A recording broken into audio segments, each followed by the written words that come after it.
go along. So without further ado, let's get to slide number 2. What is rockhounding? Now, this may seem, kind of self-explanatory, I suppose, but, rockhounding means a lot of different things to a lot of different people. But the physical definition of it is amateur geology or rock collecting, also referred to as rockhounding in the United States and Canada. Obviously, I pulled this from Wikipedia. Is the non-professional study and hobby of collecting rocks, minerals, or fossil specimens from the natural environment.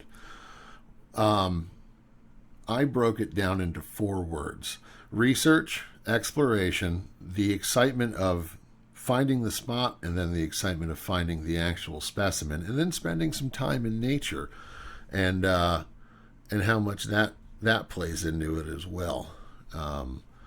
Pete, what is rockhounding to you? I know I'm putting you on the spot. We didn't really talk about this yesterday, but other than we all, what else should be added in there is the social aspect of it. We have a tight little group of yourself, Mr. Gainey, and when we are blessed with his presence, old Eagle Eyes Johnny Greaser, and of course myself, who tend to go out as a group. And I think for most people, there's a group that they end up with. We don't really advocate solo hounding for safety reasons. It's always best to have somebody with you.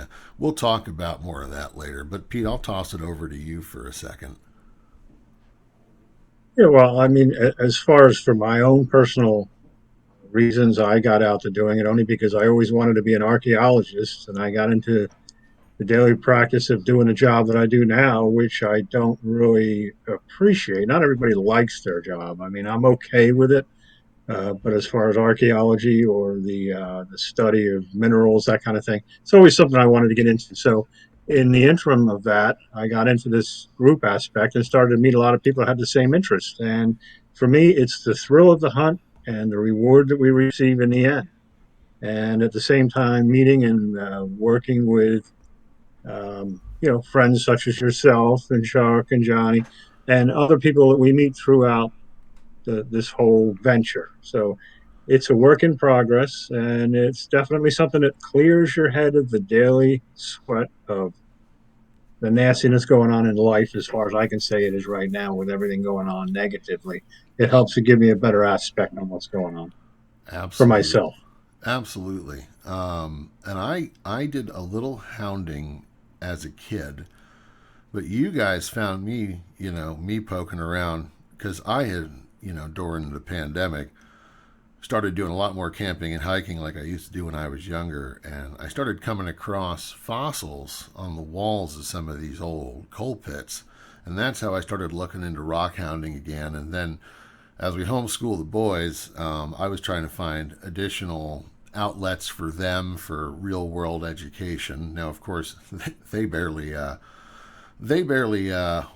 do it with me anymore, but it has gotten me fully back into the hobby, and I have you and Patty Meg and Chuck to thank for tucking me under your wings early on and getting me on the right path. But yeah, so hounding is a lot of things to a lot of people, but as Pete brought in, it is escapism to some degree for a lot of us. Just something to break up, the monotony of the week. Get that little dopamine kick when you find a good piece. But yeah, I mean that's hounding, and you can see it in the pictures. Where we're just out there having a good time. And hey, listen, Johan Martin put a comment under one of the pictures I put up this morning of us digging a hole, and he brings up a great point, and I'm going to bring it now. Fill your holes back in as best you can. Depending on how much you've moved out, there may be a divot, but especially when you're on more publicly accessible lands, is a good way to put it. Make sure you fill your holes back in. But yeah, I mean, you can see us out there having a good time, spending time with each other and enjoying the thrill of the hunt, as it were. But yeah, that's what is rock hounding, or at least that's what we're going to call it. Let's move on to the slightly more educational portion of the program.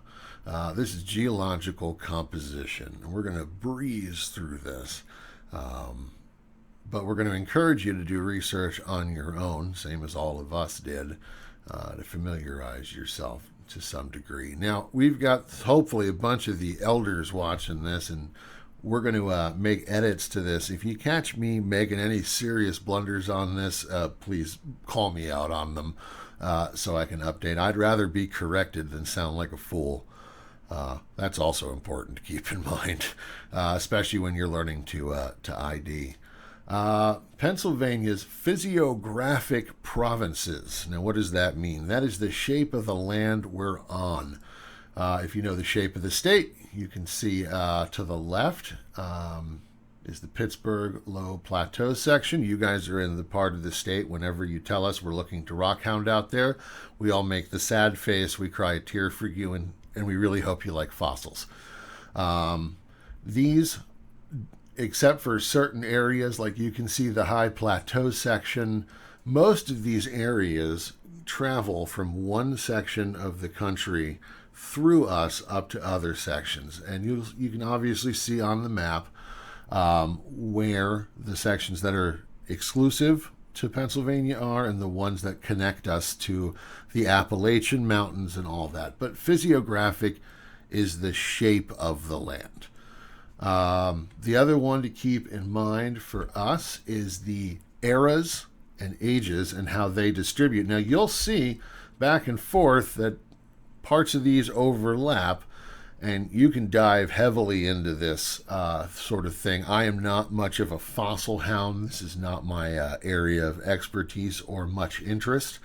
But you can see there. Now, I'm going to give you guys the link at the end of this. You can scan it with you. Get your cell phones out, because I put a ton of QR codes in here for you guys to scan to have this information more quickly at your fingertips. Where all of this came from was off the DCNR geology page. There are a ton of research, or a ton of resources on there for you guys.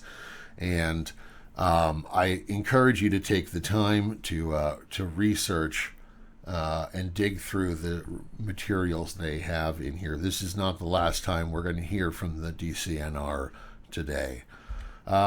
This is the part that really speaks to the rockhounds. This is Pennsylvania's geological formations, and there are over 45 of them listed here. As we go into this further, please understand that all of the students we're going to be teaching with this are in Philadelphia, so this is somewhat Philly central. Obviously, all of you on spots and finds know we've got all these resources and more on there. But let's look at some of the names in here. Some of them to hounders that'll be familiar. The Stockton Formation, Chickies Formation, Wissahickon Formation. There's a lot of names that you'll hear come up, and it behooves you to educate yourself, because when you're hunting for new spots, this information is vital, because each of these formations contains a specific type of material and mix of materials that you need to be aware of. And each one holds a unique set. They may be similar, but not the same. In the Philadelphia area, there are 4 intersecting formations or sections in the area. We've got the Trenton Gravel. That's got gray, pale, reddish. Now, this is all taken from PA Geode, and I'm going to link you guys to that at the end. So it's pale, reddish, brown, very gravelly sand, interbedded, cross-bedded sand, and cross-silt layers. This is not the area you're going to be necessarily digging through to find anything too interesting. Moving on to the granitic gneiss and granite section. Gneiss and granite. How do I pronounce it? Is it granite? That's granite. Right. Granitic. Okay, I was saying right. All right, so we've got quartz, microcline, hornblende, and some biotite. Pete and I have run across these, and you'll see that crosses into Delaware, Montgomery, and Philadelphia counties. Moving into the ones of some other interest, the Pennsauken-Bridgeton formations, undifferentiated. You will find things in feldspar. I'm not going to speak heavily to this because I don't have a lot of experience working in this, but there's not a lot of notations that you're going to be finding much in there. The one to note for Philadelphia is the Wissahickon formation, and we're going to talk about Wissahickon Valley Park at the end of this, which is a great spot for collecting garnet in mica schist. A lovely spot. I always say if you're wait till the spring or the summer, a wonderful spot to pack a picnic lunch and sit on the side of the river and look around for garnets. So that's the 4 areas that play into Philadelphia County. All of this information and more can be found at, I shrunk the URL down because it was a disaster trying to you can Google PA Geode or scan the QR code right here. There is hours and hours of research you can do just familiarizing yourself with what and where. You're going to be given a lot of tools during this talk. All of these tools are the same tools that all of us use to do our site research, to do our ID research, and yeah, I mean, those are the 2 biggies. So yeah, that is the quick and brief notations of the Pennsylvania geology, how to do further research on that, and then broken down into Philadelphia specifically. But you can do all that for your county, and we'll list other county-based resources later on. Pete, it's okay if you don't have anything to add to this, but is there anything you think is of note you would like to pitch in at this point? I'm going to grab a drink of water. Yeah, I mean, it's pretty self-explanatory. However, it's also very detailed when you get into these, internal maps and so on, and just kind of study the areas and it'll give you ages and 450 million years ago and so on. So it's just a matter of breezing through them, learning what you need to learn. But this is the physical geology. Yep. That's the part that some people may be more inclined to learn. It also does help to orient you with different types of rocks found in different types of areas. Exactly. So yeah, don't worry. This is going to be posted up afterwards. You can get back to all these QR codes and information at the end. Let's move forward now. This is the heavier research portion. How to learn to find a spot to go rock hounding. There's a lot of resources in spots and finds. You might even call them Pennsylvania rock hounding resources. But we got a lot of them. But this is for your just general knowledge. God forbid they ever throw us off of Facebook. You should learn how to do all this stuff without us. And so you can, teach other people as well. So the first thing we're going to talk about is 3 books. Again, we're going to be presenting this to Philadelphia kids. I did go ahead and reach out to the Philadelphia Public Library. They do have Gem Trails of Pennsylvania and Roadside Geology.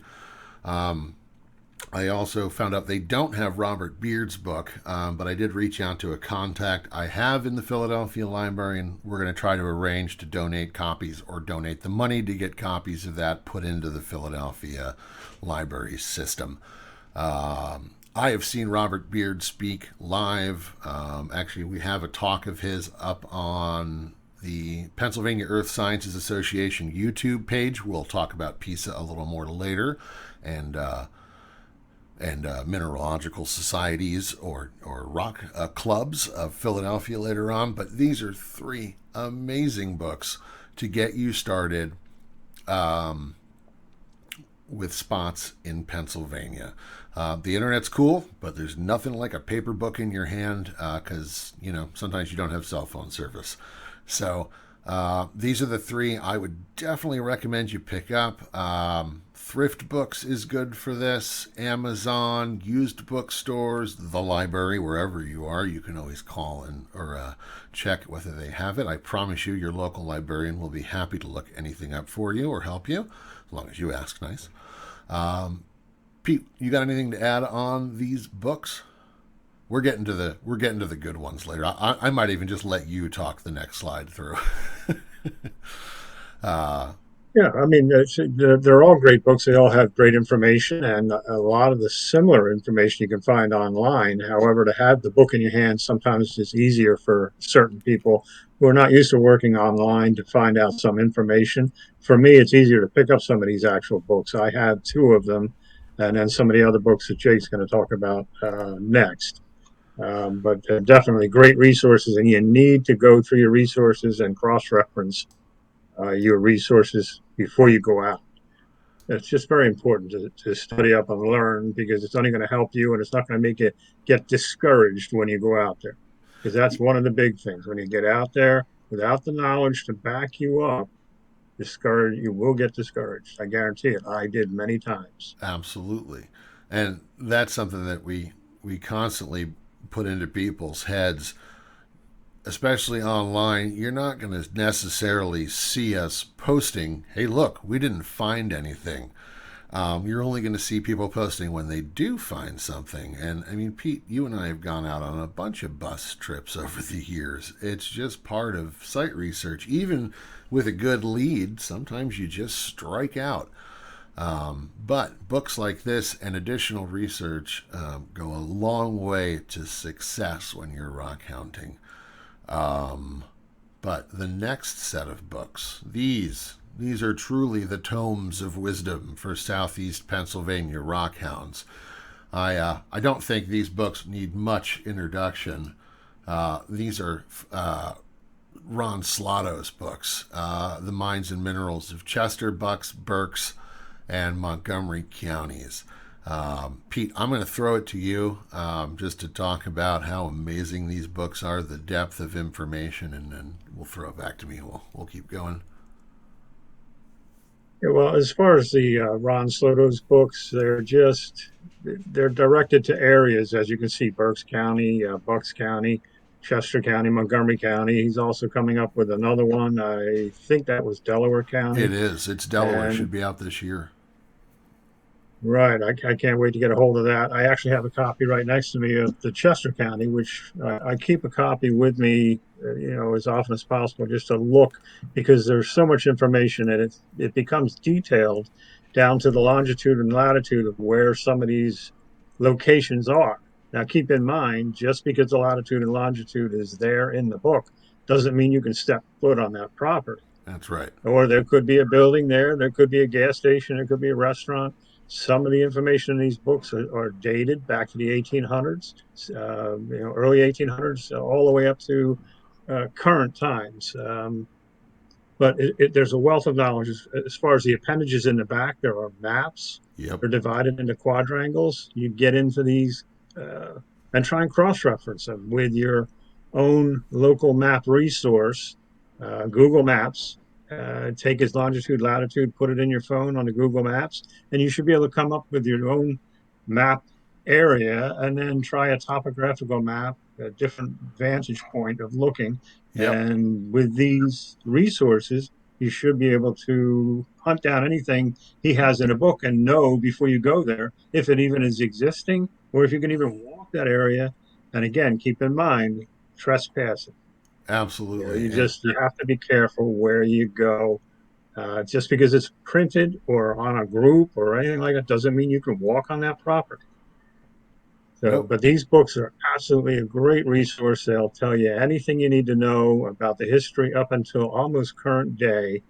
They're all recently written, and they're done in such a great way that you can find the same resource in probably five different places within the book to outline that resource, whether it be looking at the rock, the mineral, the location, the mine, all of the above. There's just an exceptional way that this book has been written for anybody to be able to pick it up and figure out how to use it as a great reference material.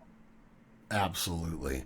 And for you history hounds out there, there is a ton of historical ephemera, maps, advertisements, and Ron does a great job on top of the source material of the locations, explaining what these mines went through, whether they were profitable or not, who owned them, when they got sold. So they're a great set for history buffs, too, for anyone interested in mining history of the Pennsylvania southeastern region. But yeah, we can't say enough great things about Ron's books. Now, somewhat speaking to Pete's comments about legal hounding and trespassing and safety, we try to not, go into a lot of comment about that sort of things. But if you have concerns about getting out there, truly getting out there, and then, online's great, but in person is best. You can't really do a full ID on a mineral online. It's best on in person. There's educational materials online, but there's nothing like standing there talking with three people who have been or done what you're trying to do. And for advice, we really have to speak to the importance of joining a gem and mineral club. The social aspect, the safety aspect, and there's a ton of other really important functions of gem and mineral clubs. They are who organize the local gem and mineral shows. You will get access to quarries you will never get access to any other way, even if you want to be bad about it, that you can get through a gem and mineral club. Pete and I are loud and proud members of PESA, the Pennsylvania Earth Sciences Association. For those in the Philadelphia area, the Philadelphia Mineralogical Society is a good option. And if you're not in the southeast area, we cannot say enough good things about Central Pennsylvania Rock and Mineral Club and all of its great leadership. On the next page, this is a link to a list of all the PA Gem and Mineral Clubs that I know to still be active. Reach out to them if in your area. Find out what membership dues are. Dues are very inexpensive, as far as I know, for almost all the clubs. We're talking $20 a year for most of these clubs, and it is the easiest investment you will ever make, and a very good one. So yeah, that's our little spiel on clubs. Let's go into another great resource known as Mindat.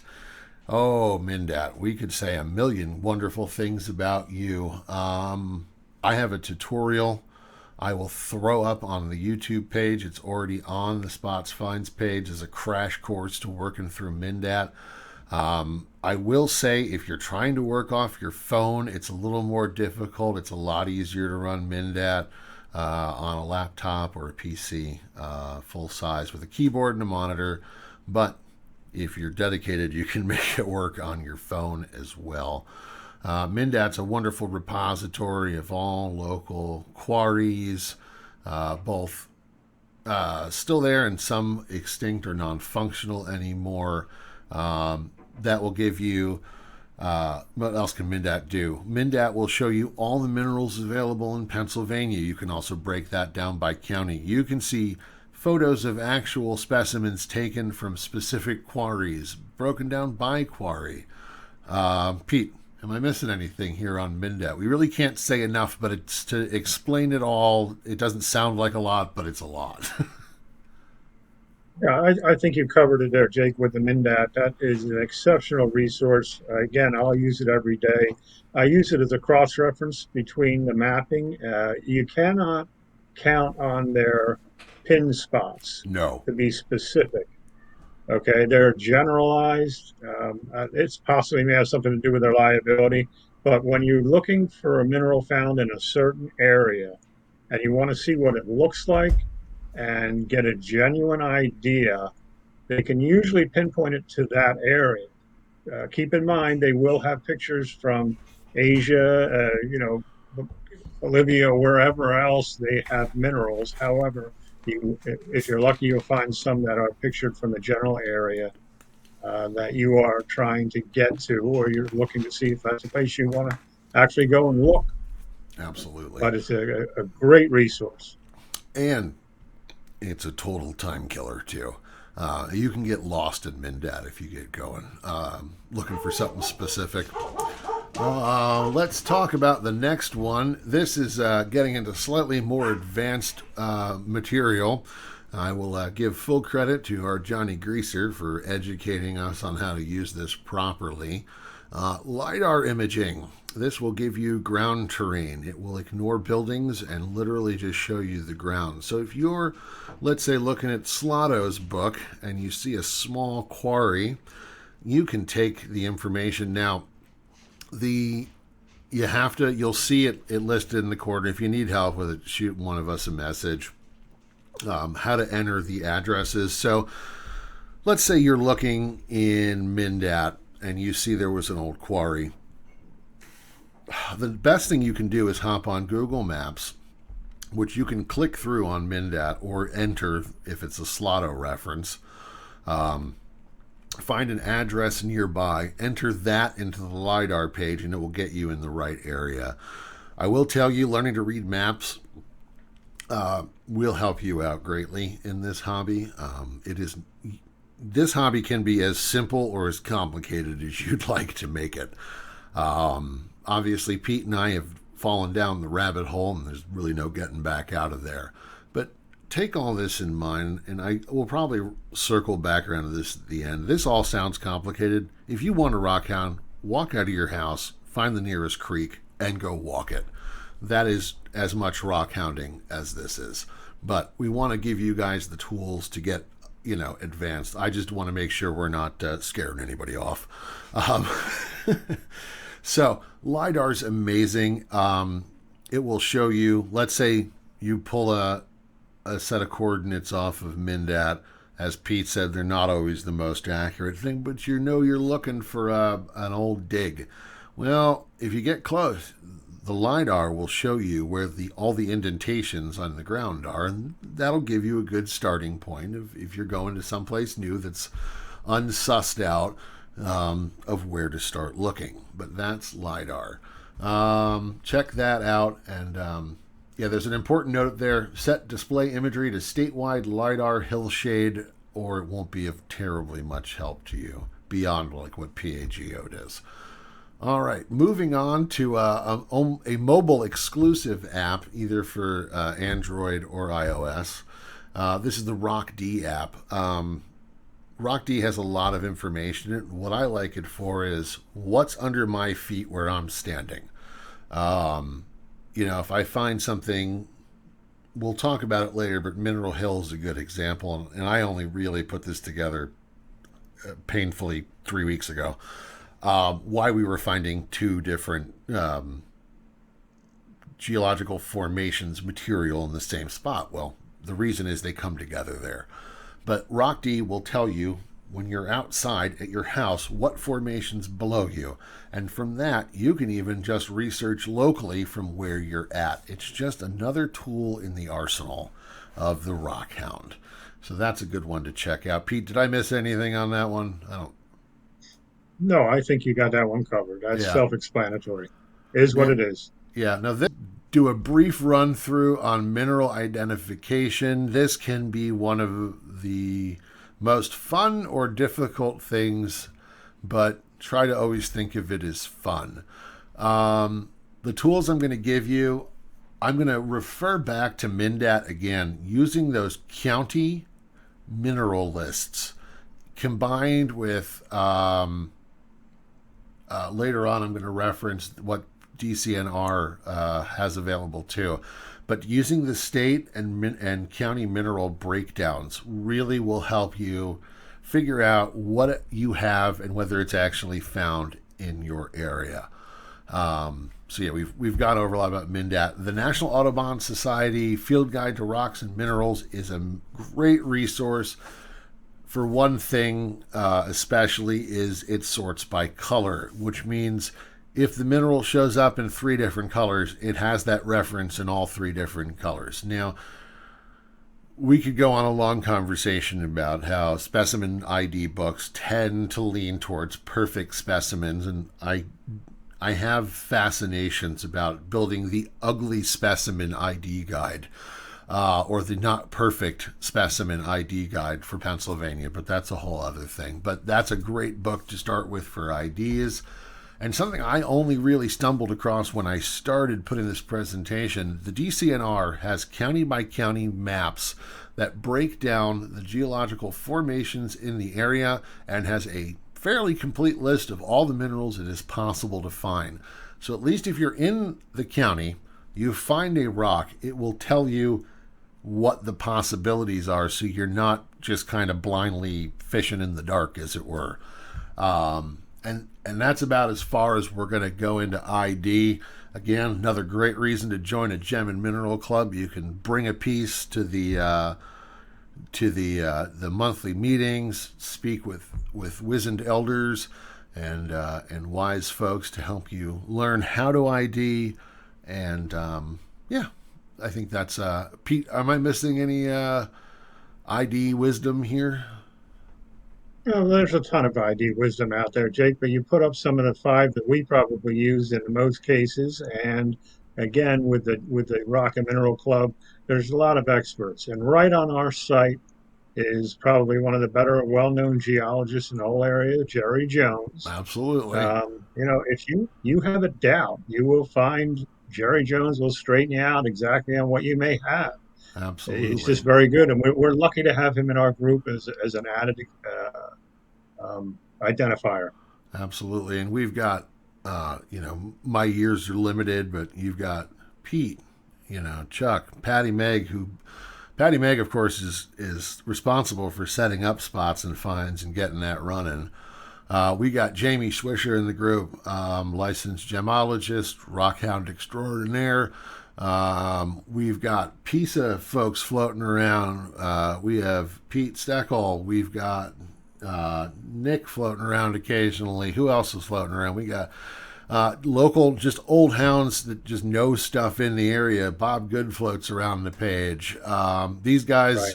these guys are walking reference books for Philadelphia, rock hounding history, and we're lucky they'll spend some time occasionally helping out in the group, and we're grateful to all of them. So thanks to everybody who pitches in on the support functions. Oh, let's see. Practical hounding. This is the good stuff, the nitty gritty. What do you need to get out there? Again, like I said, you can always just go pick your local creek or stream or river edge and enjoy that. But if you want to get down to the nitty gritty, here's some of the stuff that's going to keep you safe and properly prepared for whatever you run into. Closed-toed shoes. I'm sorry, folks. I may be becoming old and whatever, but sandals are not appropriate for rock hounding. I have left, and Pete has left, blood donations by accident at many a rock hounding site from a sharp edge on a rock. We've seen more broken glass, old barbed wire. You name it, you'll find it, and it will try to put a hole in you. So yeah, a good sturdy pair of boots. If you're going creek walking, take it easy, and we'll talk about why to take it easy on the rivers because of the critters and the biodiversity needs. But a good pair of Wellington boots will go a long way. So yeah, of course, gloves. Gloves are very, very important. You will, on video, see us blatantly disregarding all of our wisdom we're sharing with you here. We know it's a classic case of mom and dad saying, do as I say, not as I do. But we're just trying to keep you from making those unexpected blood donations. I mean, Pete, well, I guess we'll go into this later. But one of the other safety things, to go into is don't hound alone. Okay? Don't. There was one trip last year. Pete and I both fell, and it could have been really bad for either of us. It's partially documented on the YouTube page, but I go down hard, and Pete had gone down fast, and it could have been bad. Any of us could have cracked our skulls open or done worse. So always keep someone with you, and wear your protective equipment.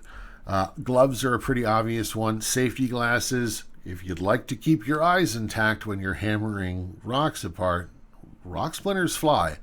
I've had them ding off the front of my spectacles more than once. It is best to bring a pair of safety glasses.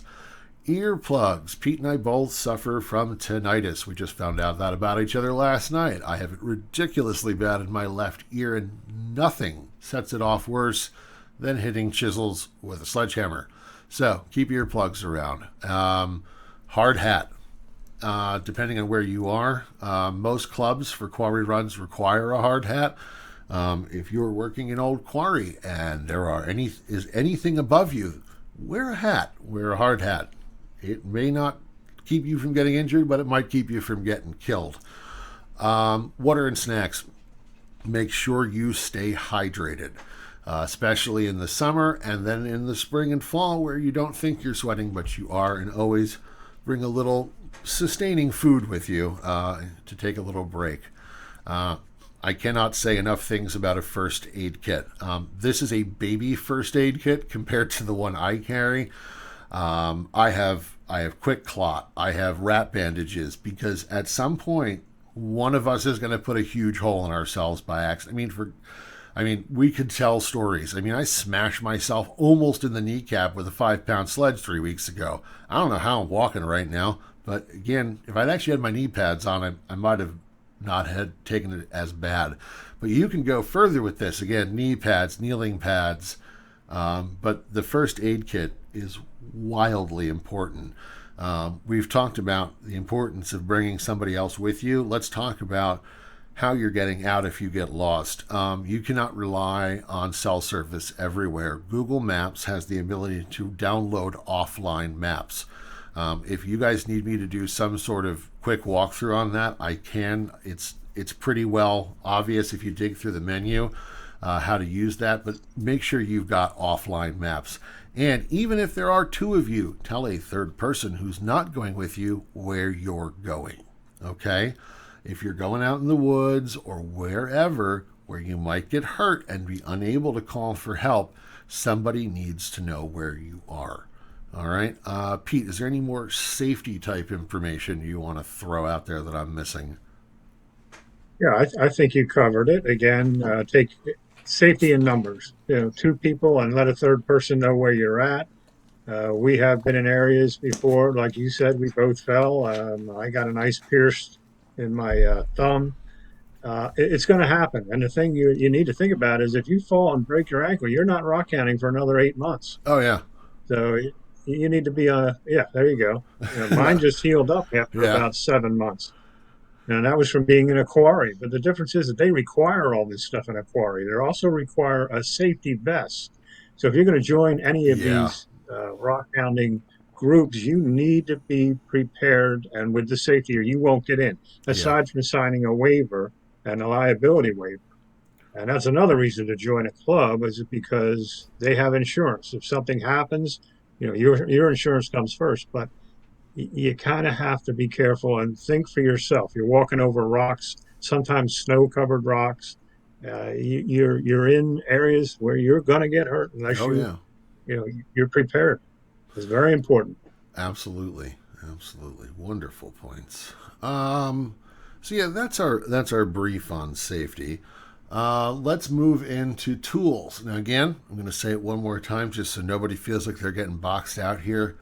You don't necessarily need all of this to go rock hounding. You can go to the beach. You can go walk on the edge of a stream and you're still rock hounding. But if you want to get a little more into it, these are all things you're going to want. You're going to need a backpack. You're going to need a rock pick at some point. Depending on what you're digging, a garden trowel, just a little hand trowel. Depending on the site, a short-handled shovel, or if you can get one of those really cool collapsible old military ones. Johnny's got one. I have one. Now, I'm going to warn you guys. The one I've got, depending on where I use it, you can get some grit stuck in the action on the screws on those, and it can make them a little difficult to close and open. So if you're digging in a sandy area, I don't recommend the collapsible army-style shovels or picks.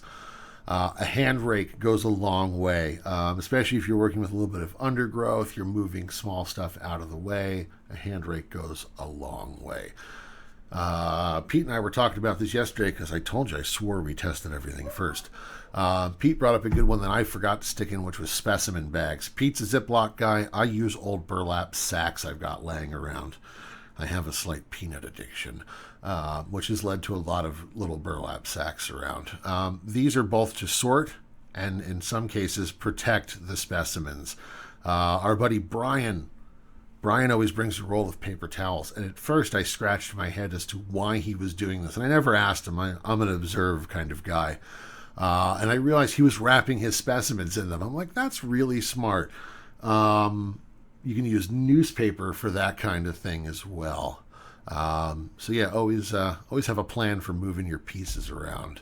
A mini sledge is a must-have. If you're asking about brands, I am of the mindset of buy it once, so I always buy Estwing tools when I can. They wear well. They also support the hobby by doing specific things just for rockhounds. Their GAD bar is amazing. Our buddy Andrew Rockhound turned me on to that thing. It's kind of my go-to pokey tool now. Masonry chisels are super important, both flats and points. You can go look at our most recent YouTube video for Pete and I using, mini sledges and chisels. A 5-gallon bucket. Now, in this picture, we've got the semi-traditional big orange bucket, but Mr. Greaser turned me on to what Pete refers to as the lingerie bag. That's the collapsible cloth 5-gallon bucket. But what's great about those is you can collapse them into your backpack, and you're not carrying around a 5-gallon bucket everywhere. Metal strainers, not just for sorting, but if you're rinsing off pieces in nearby water, it's a great way to clean junk off and make sure your good material doesn't go through.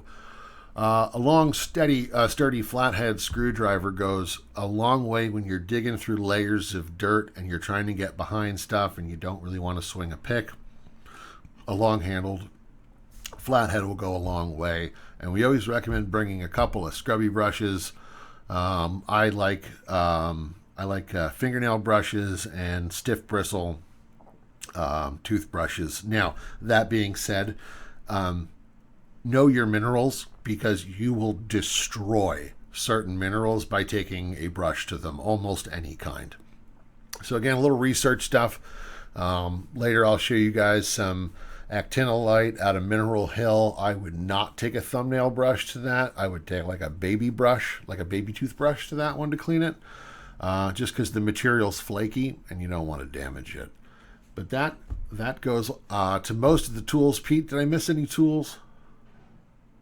Well, the only thing that I as a go-to for me, I carry with me probably a grouping of about 6 quart containers with lids, Right. and I have paper in them. So whenever I collect, I throw my collection in that box with a label that I've pre-printed, or I'll write on it with a Sharpie, put a lid on it, because I know when I get home, I'm too tired to clean up in most cases, and they'll still be in a box with a label. I know where they came from.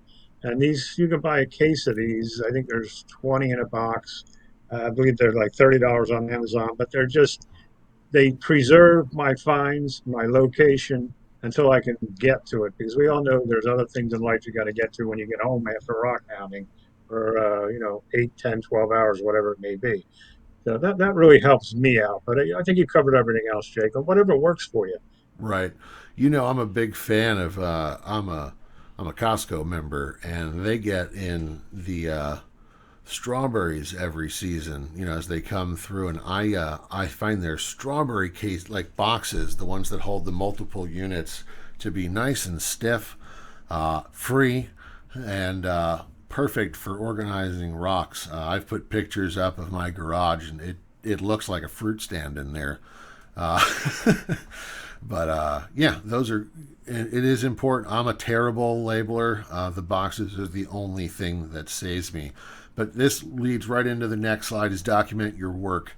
All of your research, you should be keeping a document or multiple documents in something like Google Keep or Google Spreadsheet. I tend to recommend things that can be backed up offline. There are other organizing programs like Notebook or Evernote that could be useful for this, but my concern in using items like that is if that company goes under, you don't have a copy of your work anymore. And, honestly, as much as there is convenience to storing everything in your phone, keeping a physical written journal is a great idea. One I need to get better at doing. Our Patty Meg tries very hard to get me on the straight and narrow with that, and at some point I will probably start. Google Maps, you can note locations on Google Maps, and you absolutely should be doing that. Your private Google Maps should have a ton or all of the spots you've been to, because I am notorious for trying to keep everything upstairs in my noggin as some sort of test of my cognitive ability. And yeah, it's I'm turning 45 this year. Pete can laugh at me now. And the old brain box isn't quite as sharp as it used to be, so I need to start labeling this. And yeah, make sure, like Pete said, label your locations. Labels on either the rocks. In my case, I put them on the boxes. And more of us should probably be doing the old school numbered catalogs. It is on my list of things to start doing. Unfortunately, the backlog has me a bit scared. So don't make my mistake. Start early, because now I've got years of finds that all need to be backlogged. Yeah, don't do that. All right, that gets us through the practical end of things. Let's talk about actual, and this is pretty Philadelphia focused at this point. I will also throw it out there, and I will try to check comments in a few minutes once we're done the primary part, and we're getting close to the end now. If you have any questions that you want Peter or I to answer, now's the time. We may not actually have the answer you're looking for, but we'll give it a shot. So let's go through and talk about what has and can be found in Philadelphia. Kyanite. Now, I didn't do a specific spot on this because these are from a local collector. I'm not going to call him out specifically. He knows who these were given to me. I don't want you all bugging him. But this is from his honey hole in Philadelphia County. Look at this beautiful kyanite. Just gorgeous material. I have slipped small pieces of this into the giveaway bags, and I am grateful to our friend for passing those along to us. Here's a different piece. Gorgeous. And actually, if you look at the base of that one, you can see little dots of red. There's tiny bits of garnet in and amongst what I think is biotite. I can get a confirmation on that. But let's talk about actual locations where you can collect minerals in Philly. One of the most famous is the Wissahickon schist that can be found in Wissahickon Valley Park. You can see in the right-hand or left-hand side, there's that red dot. That is one of the easiest spots to start from. Almost all of my garnets from there are from that spot. And I can... all of the information you need is on there. You park at the Valley Green parking lot, walk down the road, and head down the path, and you can find garnets in schist. I have had fun on a boring night sitting out on my back porch with a pick and just peeling away the schist and revealing the garnets. this one's a really cool piece, and the pictures don't really do it justice. But yeah, it's beautiful almandine garnets in mica schist. Very pretty stuff. I don't really take the pieces apart. Like early on, I tended to dissect them, and now I just try to appreciate them as they are. You can see in there, there's some very elongated ones, which are interesting. I have one piece that has those elongated ones in there. I want to find some more and extract them at some point. But yeah, that is a great spot. And again, good spot to pack a nice picnic lunch, because you can just sit there and enjoy it. And there's some great hiking there as well. Get some exercise while you're at it. Let's see, what do we want to do next? Here is a beloved Philadelphia area. Now, this is not in Philly proper anymore, but I was trying to find spots I could send you guys without fear of legal repercussions. This is Mineral Hill over in Media, PA. There's a ton of awesome material floating around there. I only covered 2 of the items available or able to be found there. There's a lot, and some of it I haven't found yet, and that just gives me even more reasons to go back. But this is where you get the Wissahickon schist in one section, and then you get the felsic growth or formation intersecting. So you'll find amazonite and moonstone, sunstone, and things like that. But you'll also get the actinolite, which comes from the Wissahickon formation. So here's a little actinolite. It's a very pretty green color. Yeah, I'm a fan. This is in the asbestos family, so definitely wash your hands. But you're pretty safe to just handle it. But it's a brilliant emerald green color at different points. Not like a gem grade mineral, but it's very attractive. Yeah, and so early on in my career, I was off to Mineral Hill with a rough map. And that first piece on the left, closer to my head, was the first rock I found, like the first good piece I found. That's amazonite with smoky quartz in it. The other piece is a smaller piece of amazonite on host rock with smoky all around it. But it's good looking amazonite that you can find up there. So Mineral Hill is just full of surprises. It's also a I think the word bucolic comes to mind. Nature area. I have brought hammocks there and spent the afternoon in a delightful fashion. There's also some old ruins of a Girl Scout and Boy Scout camp. Those are not really safe, but they're fun to look at. So yeah, you can. That's a good spot for families too, assuming you're a dirty family. You don't mind getting the kids filthy. Now, when I found that piece of amazonite, I only found it because I was sitting kind of in the middle of a half-dry creek bed. I don't ever seem to care about getting my drawers wet. And I saw a crawfish, and I hadn't seen one in ages, and I didn't expect to see one. So I wanted to get a better look at him. So I'm chasing him underneath some leaves, and I turn over this pile of leaves, and they're sitting almost clean, that piece of amazonite. It was really cool finding that one. But yeah, that's Mineral Hill. Again, this video will be up, and there's tons of information available out there about Mineral Hill, and it's a great spot. Now, here's one we all know and love. This is the Pickering Valley Golf Club, which within it has 3 or 4 old mines, tailings, and in some cases, the stack remains. That's the Bloomfield mine that the stack's still sitting on, I think. I'll double check that and put a note. Someone will correct me probably immediately in the comments on that, and I'm perfectly fine with that. Again, I'd rather know than sound like a genius. But what you can find at Pickering. Now there's notes here. There's the stack there. The stack is where that red dot is. Do not dig within 30 feet in any direction of that stack. It is one of maybe 6 of those style stacks left in Pennsylvania, and it needs to be preserved. I'll be having more conversations about that probably in about a month. I have some thoughts on what to do about that.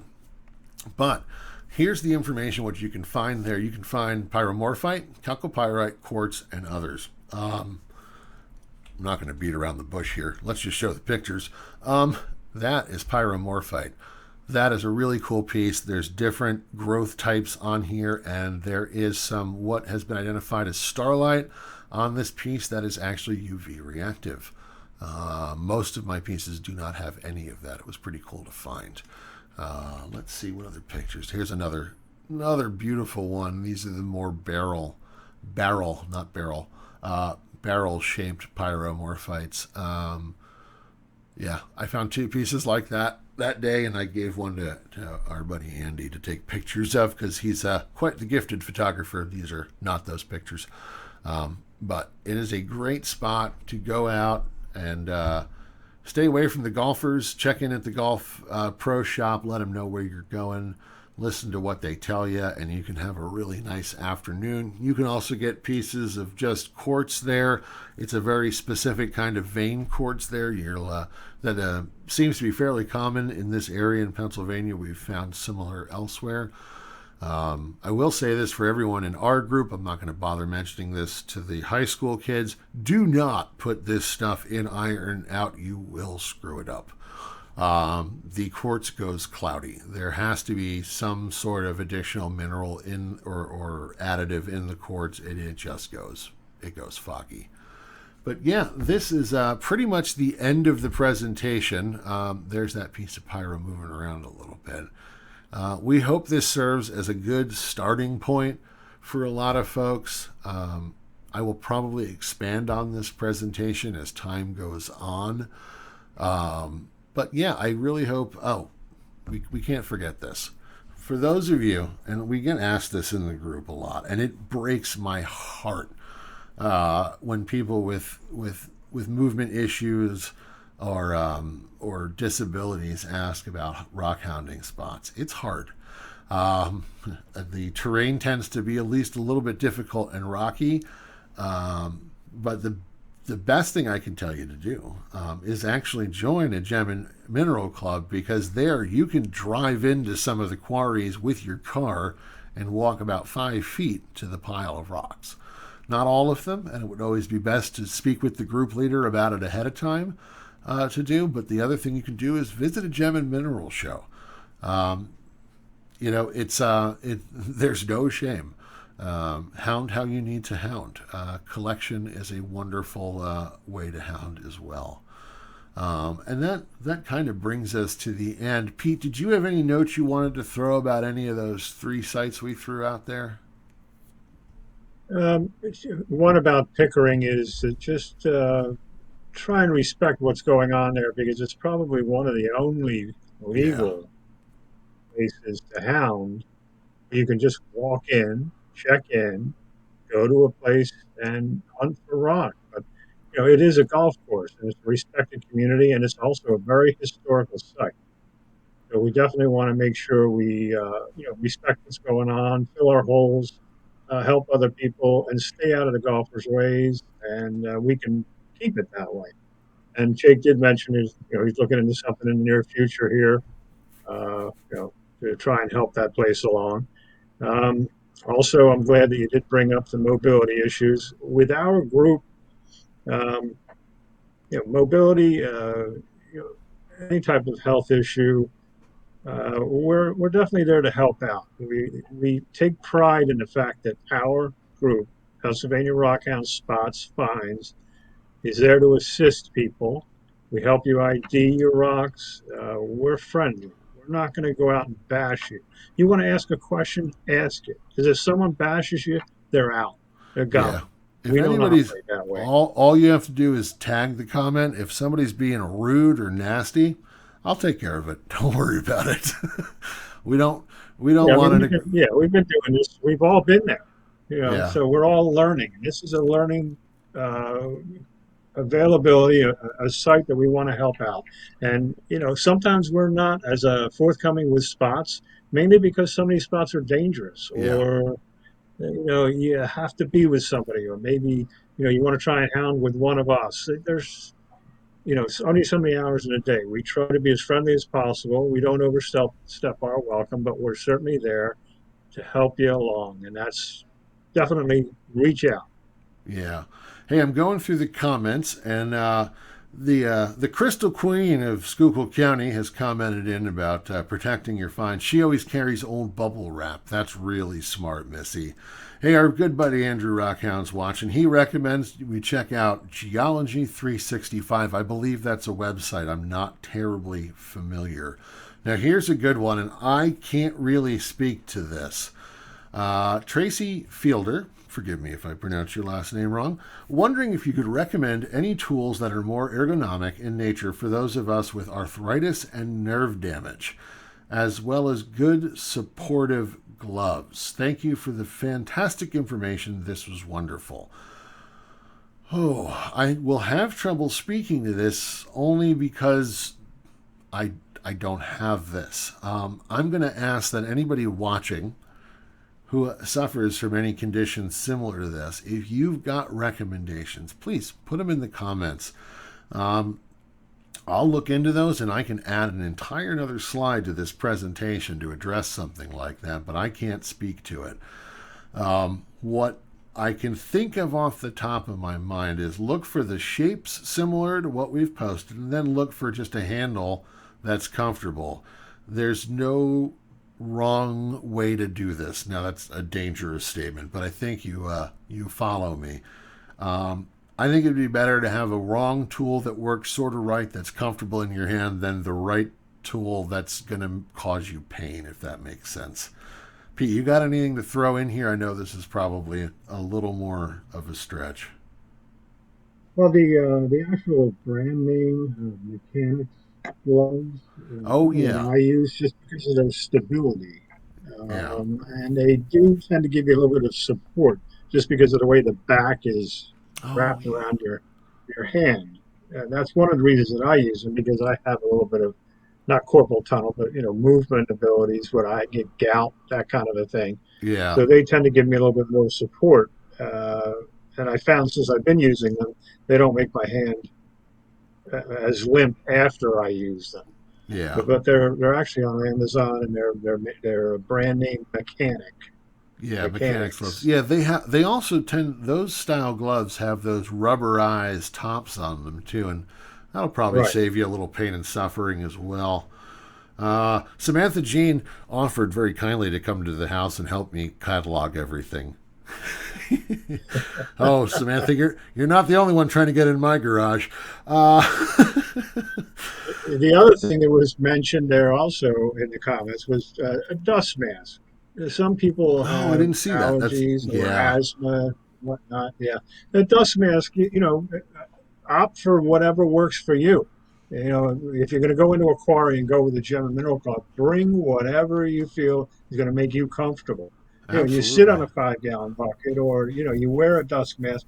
Do whatever you feel comfortable. You're there to collect. Enjoy your time. Yeah, more safety is never a bad thing. Of course, if you get into anything harder like cutting rocks, and again, if I'm breaking up something like tremolite or actinolite, anything that's going to powder and get into the air real easily, put on a mask. Um, let's see, what other Yeah, some notes of these here? quarries we go into, they have uh, what is it? The green mineral that we're always going in after. Oh, serpentine. They're Yeah. asbestos related. Yeah, Yeah, this, serpentine. We go into a fair amount of serpentine yeah. quarries, and they are asbestos related. Yep, So absolutely. asbestos can be Hmm. an irritant to the lungs and create asbestosis, a lot of different things. We already know that. So a mask is a good idea. That's your Absolutely. option to wear it, and it is preventative. So, You know, I'm gonna definitely think about things like I'm gonna go ahead and put the mask in the tools section when we're done with this, because it makes good sense. Um, let's see. What other notes do I have here? Oh, Johnny was watching and confirmed it is the Brookdale mine where the stack is at Phoenixville. I'm sorry, Pickering. I always call it Phoenixville. And Andrew, we covered Central and Pisa. I promise. We put our plugs in, brother. Let's see. We have any more questions? I'm going to try reloading. Let me check my page because we're streaming this on mine as well. Bear with me, y'all. And the P100 masks apparently are better than the N95 masks, as far as Mr. Emmerich just mentioned. Oh, thank you, brother. So, Beautiful. Let's so see. that's a tip there. And I think that anything else that we didn't get, since it seems to be the comments are in delay, for me at least they are, we can elaborate on this in a comment section after the Oh, video and answer absolutely. some questions that way as well. All right. Alexander puts a comment in my page about doing the P100s. That's good to know. Thank you, Alex. And Tracy, pharmacies will give out free N95 sometimes. That's great to know. Yeah. So again, like Pete said, I hope everyone enjoyed our little conversation today. I hope you'll learn something from this. And, in a year, I'm sure we'll update this and maybe we'll give the talk again. We'll let everybody know how our talk to the high school kids goes on Thursday. All right. Is this going to be on the YouTube channel? When theoretically I have this recording, and it should be up on the YouTube channel. Let me get it up there later. Yeah, so if you know somebody that hasn't seen it, and you feel that there are some points there that'll help you out, feel free to watch it, like it, subscribe, do all the typical stuff. Yeah, and you got a ton of happy birthday messages in there too. This will be up. I appreciate all the birthday messages. Thank you very much. Chuck turned 30, or Pete turned 37 this year. Yeah, times 2, minus what, 6? It's a lot of math. This will be up on the YouTube page. We'll put it up on the Facebook page. And thanks for hanging out, everybody. I'm gonna let Pete get back to his birthday. And all right, everybody, take care, and we'll talk to everybody real soon. Have a great rest of your Sunday.